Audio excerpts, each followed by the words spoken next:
Hey, Mark Meldrum, Meldrum's Monster Garage, and I want to take a few seconds to wish a happy Veterans Day to all our veterans out there. And this is Eaton Township's Veteran Memorial, dedicated in 1997. I just had a little small part in this. I helped put together an advertisement for when they first built this. Did a little 3D dimensional drawing of what it was going to look like to help people understand what was going on. But there's a lot of people on this particular benches all the way around, and I'd like to take a second and just talk about some of the people that I do know that are on here. Some are with us, some are not, and I tried to go through here and mark with a little stick on where people were, and I know it'll be a challenge to find everybody, but let's start off with my dad, Charles Meldrum. And he's on the wall here. He's a World War II veteran, you know, and kind of go down the wall here and see some of the other people I know. This is Frank Weston. He was my uncle, Patty's uncle, and he was in the Korean War. So thank you for your service. Unfortunately, Uncle Frank's in this cemetery. And let's see here.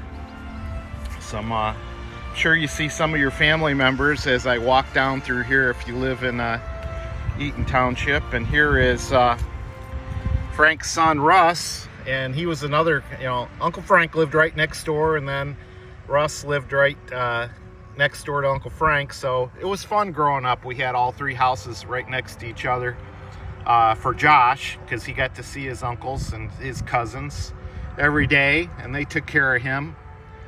Let's see, I'm gonna walk down the list here. Oh, I wanted to mention Brian Hawk.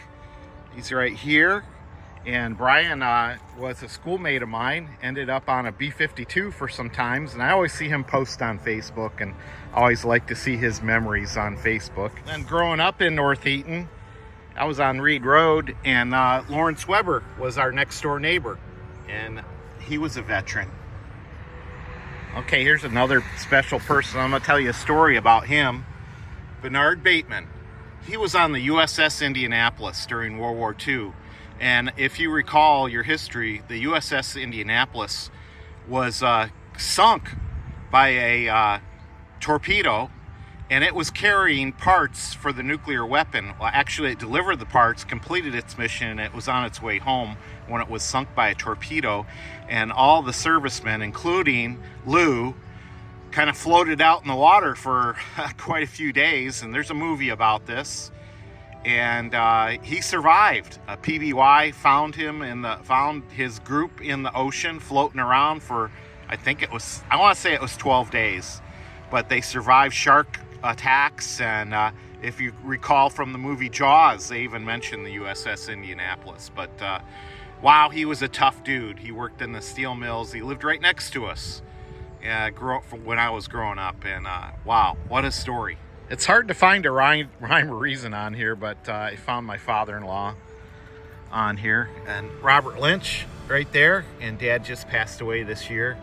And he was in Korea, and of course he used his artistic abilities while he was in Korea, and he would illustrate tanks and how they went together and how you serviced them, and that was pretty cool. We got pictures of him drawing things, and of course he had a Purple Heart. I think he was bit by a snake while he was in one of the tanks or around one of the tanks, and got to take a helicopter ride. So fortunately, he survived. Anyway, if you're a family member of a service person from North Eaton, there's still room on the wall. I wouldn't call it a wall, I'd call it a bench. And maybe you can get your family member's name put on the bench if you have a family member that was a veteran, or you were a veteran yourself. There's some veterans that are alive, there's some veterans that have passed away. So it's just a really cool way to commemorate what's going on here in North Eaton as far as commemorating our veterans today. So happy Veterans Day from Meldrum's Monster Garage. See ya.